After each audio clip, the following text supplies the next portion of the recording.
ඔයා දැන් මොන දේ ඉගෙන ගත්තත් වැඩක් නැහැ. මොකද AI අනිවාර්යෙන් ඔයාව රිප්ලේස් කරනවා. ඒ කියන්නේ ඔයා මොන ඉන්ඩස්ට්‍රි එකක වැඩ කරත් AI එහෙම නැත්නම් රොබෝ කෙනෙක් ඔයාගේ ජොබ් එක ඔයා කර ඉන්න වැඩේට කොහොම හරි සම්බන්ධ වෙයි ඉක්මනටම. සමහරවිට ඔයාව සම්පූර්ණයෙන්ම රිප්ලේස් කරලා දානවා වෙන්නත් පුළුවන්. හැබැයි මේ පාර හරහා අපිට නැවිගේට් කරන්න මේකෙන් සර්වයිව් වෙන්න ක්‍රම තියෙනවා. සහ ඒක අපේ ඇඩ්වාන්ටේජ් එකට යූස් කරලා තව අපි ඉන්න තැනින් උඩට එන්න chance එක තියෙනවා. හැබැයි ගොඩක් කට්ටිය මේක ගැන කතා කරන්නේ නැහැ.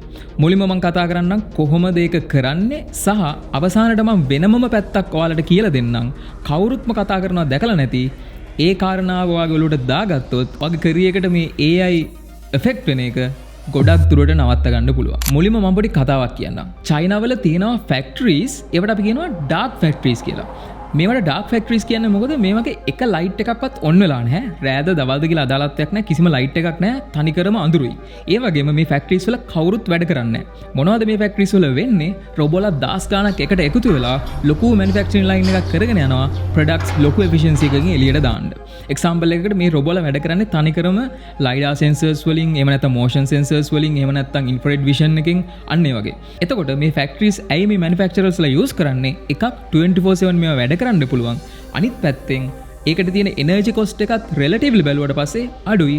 ඊළඟ පැත්තෙන් කිසිම මිනිස්සෙක් වැඩ කරන්නේ නැති නිසා ලේබර් කොස්ට් එකක් ඇත්තටම නැහැ. දැනටවත් මේවා කොච්චර ඩෙවලොප් වෙලාද කියලා කියනවනම් Xiaomi ෆැක්ටරි එකේ චයිනාවල තියෙන හැම තප්පරයකටම ෆුල් ප්‍රොඩක්ෂන් එකකින් වැඩ වෙනවා නම් එක ස්මාර්ට්ෆෝන් එකක් එනවා. හැම තප්පරයකටම එක ස්මාර්ට්ෆෝන් එකක්. එක ෆැක්ටරි එකකින් විතරක්. ඉතින් මොකද්ද මේකේ ස්කෑරි පාර්ට් එක? මේකේ ස්කෑරි පාර්ට් එක තමයි ඒ ෆුල් ප්‍රඩක්ෂන් එකට කිසිම මිනිස්සෙක් ඕන නැති තරම්. එහෙම නැත්නම් මිනිස්සු 10000ක් 20000ක් වැඩ කරන්න ඕන ෆැක්ටරි එකක් මේක. දැන් එක මිනිස්සෙක්වත් ඕන නැහැ. අපි කැමති වුණත් අකමැති වුණත් මේක හැම ඉන්ඩස්ට්‍රි එකකටම එනවා. අපිට හිතා ගන්නත් බැරි ලෙවල් එකකින්. එක්සැම්පල් එකක් විදිහට මුලින්ම මේක මැනුෆැක්චරින් ෆැක්ටරිස් වලට යයි. ඊට පස්සේ මේක ලොජිස්ටික්ස් වලට බලපායි. ඊට පස්සේ මේක මැනේජ්මන්ට් එකට බලපායි. ඊට පස්සේ මේක අනිවාර්යෙන් ට්‍රාන්ස්පෝර්ටේෂන් වලට. ඊට පස්සේ මේක වෙයා හවුසින් වලට. ඊට පස්සේ මේක රෙස්ටොරන්ට්ස් වලට. ඊට පස්සේ හැම බ්ලූ කලර් ජොබ් එකකටම. ඊට පස්සේ මේක වඩු මඩුවට එහෙම නැත්නම් ගොවිතැනට හැම ඉන්ඩස්ට්‍රි එකකටම මේක එනවා. කවුරු අකමැති වුණත් නැති වුණත් sooner or later. හැබැයි ගොඩක් මිනිස්සු හිතයි සාමාන්‍යයෙන් ගොවිතැන එහෙම නැත්නම් උයන පිහන එක වගේ දේවල් මේකෙන් රිප්ලේස් වෙන්නේ නැහැ කියලා. හැබැයි ඒක නෙවෙයි ඇත්ත. මොකද ඕනම කෝපරේෂන් එකක් බලන්නේ තමන්ට වැඩිම එෆිෂන්ට් දේ මොකද්ද? තමන්ට වැඩිම ප්‍රොෆිටබිලිටි එකක් අචීව් කරන්න පුළුවන් විදිය මොකද්ද කියලා. ඉතින් ඒ විදිය මේ ඔටෝමේෂන් යූස් කරලා AI එක නම්, ඒ කියන්නේ පොඩිම ඉන්වෙස්ට්මන්ට් එකකින් ලොකුම රිටර්න් එකක් ගන්න පුළුවන් ඒකෙන් නම් අනිවාර්යෙන් කම්පනීස් එක ඇඩැප්ට් කරගන්නවා. ඒක ජොබ්ස් නැති වෙන්න හේතුවක් වෙනවා. හැබැයි මෙතනදී අපි ඔළුවට දාගන්න ඕන දේ තමයි මෙහෙම දෙයකදී එෆෙක්ට් වෙද්දී ඒක වික්ටිම් විදියට ගන්න නැතුව මේක අපි කොහොමද අපේ ඇඩ්වාන්ටේජ් එකට යූස් කරන්නේ? මේක කොහොමද අපි එම්බ්‍රේස් කරගෙන තවත් අපේ වැලියු එක වැඩි කරගන්නේ කියලා. මේක හරියටම කරන විදිය මම වීඩියෝ එකේ අන්තිමට කියන දේදී ඔයාලට තේරෙයි.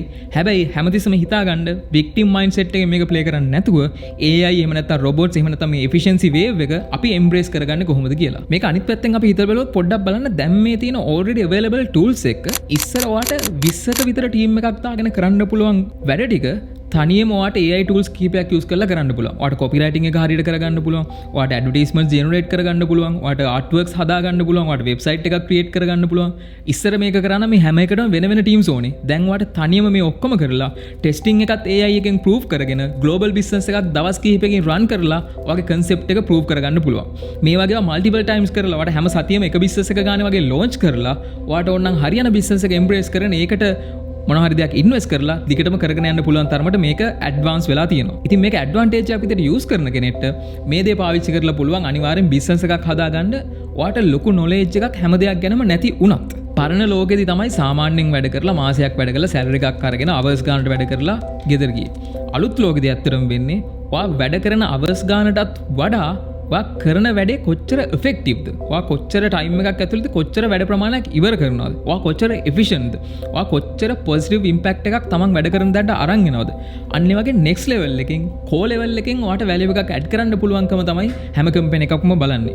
එහෙම කට්ටිය තමයි හැම company එකක්ම හොයන්නේ. හැබැයි මම විශ්වාස කරන්න එහෙම කරන්න පුළුවන් කට්ටිය මාර අඩුයි. අපි 1000ක් ගත්තොත් එක්කෙනෙක් ඉඳී උපරිමයෙන්.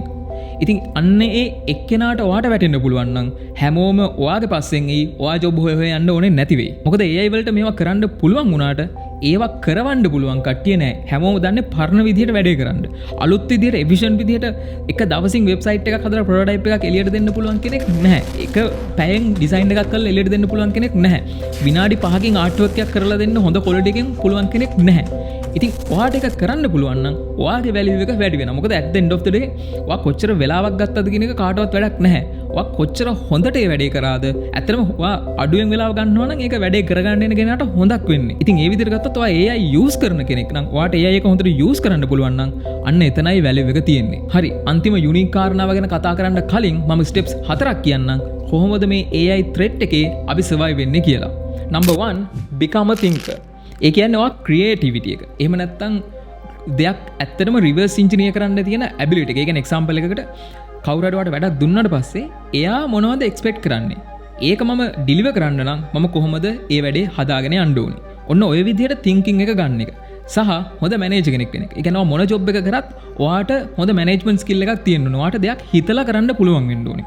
ඔයාට දෙයක් ගැන කෙයා කරලා කරන්න පුළුවන් වෙන්න ඕනේ. මොකද thinker කෙනෙක් කියන්නේ ඔයාට ප්‍රශ්න විසඳන්න පුළුවන් වෙන්න ඕනේ. ඒ කියන්නේ ප්‍රශ්නයක් ආවට පස්සේ ඒක විසඳන විදිහ ඔයාගේ ඔළුවට එන්න ඕනේ. ඒක ඔළුවට දාගන්න නම් ඔයා කරන්න ඕනේ. මේ ප්‍රශ්නෙට හේතුව මොකද්ද? ඒ හේතුව මම කොහොමද හරි ගස්සන්නේ? ඒක හරි ගස්සන්න නම් මම මොන ස්ටෙප්ස් වලටද යන්න ඕනේ කියන එක. Number 2 learn the technology.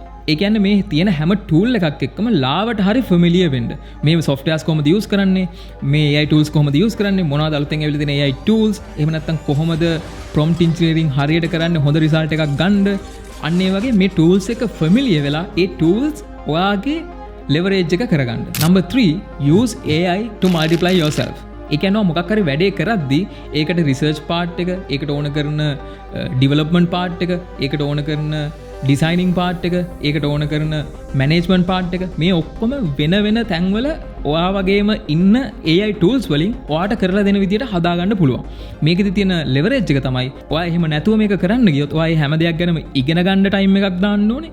ඊට පස්සේ ඒක execute කරන්නත් මොකද ඔයාලට මේවා parallel කරන්න බෑ, time එකක් දාන්න ඕනේ. හැබැයි ඔයා AI use කරනවා නම් ඔයා AI එකට කියපුවාම දෙයක් AI එක මුළු ලෝකෙම තියෙන knowledge එක දන්න නිසා AI එක වාට ඒ වැඩේ කරලා දෙනවා ඉතාම ඉක්මනට. වාට ඉගෙන ගන්න වෙනම කාලයක් යන්නේ තනි තනි ස්කිල් එක.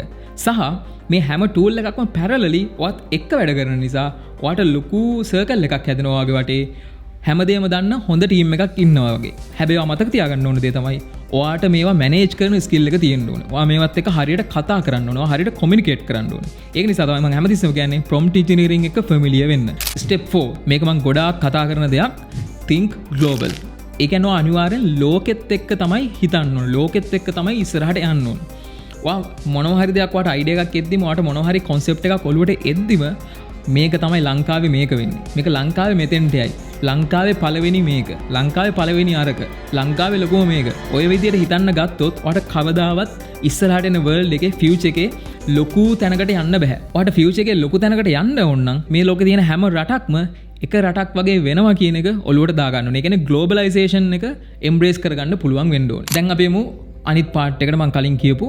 ඒ කියන්නේ මේක ඇත්තටම නරක නිවුස් එකක් නෙවෙයි. මේ AI මෙච්චර ඇඩ්වාන්ස් වෙලා තියෙනක මේක හොඳ නිවුස් එකක්. මොකද ඔයාට AI තමන්ගේ ලෙවරේජ් එකට දැන් යූස් කරන්න පුළුවන්. තමන්ට මොකක්ද අයිඩියා එකක් ආවේ? තමන්ට මොන බිස්නස් අයිඩියා එකක්ද ආවේ?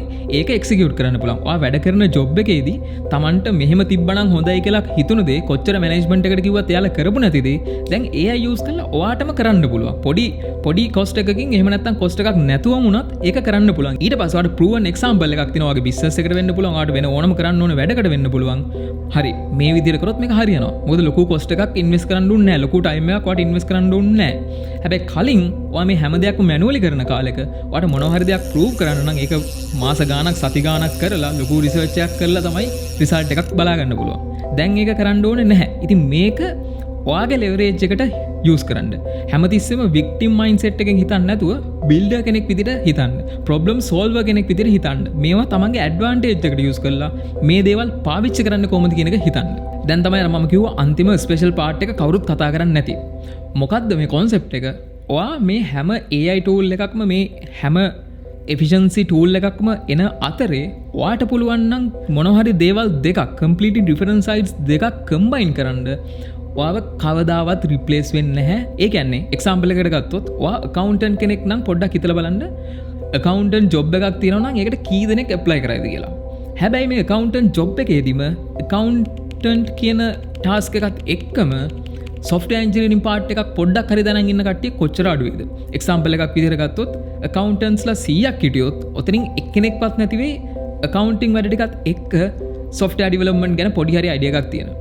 ඉතින් අන්න ඒ දෙකවට කම්බයින් කරන්න පුළුවන් නම් මොකද ඕනම කම්පැනි එකක accounting පැත්තක් එක්ක දැන් මොන ඉන්ඩස්ට්‍රි එකක කම්පැනි එකක් වුණත් IT සයිඩ් එකක් තියෙනවා ටෙක්නොලොජි සයිඩ් එකක් තියෙනවා. ඉතින් ඒ දෙකත් එක්ක ඔයාට බ්‍රිජ් වෙන්න පුළුවන් කෙනා ඔයා නම් ඔයාගේ accounting skill එකයි software skill එකයි දෙකම අඩු වුණත් ඔයා දෙකමත් එක්ක familiar වෙලා ඒ දෙකමත් එක්ක හිතන්න පුළුවන් කමින් ඔයාට ලොකු leverage එකක් තියෙනවා ඕනම තැනකදී ඕනම වැඩකදී. මේක software developer කෙනෙක් එහෙම නැත්නම් programmer කෙනෙක් වෙලා ඔයාට designing පුළුවන් වෙන එක වෙන්න පුළුවන්. එහෙම නැත්නම් teacher කෙනෙක් වෙලා ඔයාට video production පුළුවන් වෙන්න පුළුවන්. එහෙම නැත්නම් business owner කෙනෙක් වෙලා එහෙම නැත්නම් entrepreneur කෙනෙක් වෙලා ඔයාට content creation පුළුවන් වෙන්න පුළුවන්. මොකද business owners අපි 100ක් ගත්තොත් business owner කෙනෙකුත් වෙලා content උත් create කරන කෙනෙක් තව 100ක් ගත්තොත් අර business own කරන ගමන් content create කරන කට්ටිය අනිත් කට්ටියට වඩා success වෙන්න තියෙන rate එක වැඩි. ඔයාලත් දැකලා ඇති ගොඩක් businesses තියෙනවා. එයාලා content create කරනවා නම් පොඩි business එකක් වුණත් ඒකේ owner content create කරනවා නම් එයාලා ලොකු සාර්ථකත්වයකට ගිහිල්ලා තියෙනවා. ඉතින් අන්න ඒ වගේ මොකක් හරි skills දෙකක් එකට කම්බයින් කරන්න පුළුවන් නම්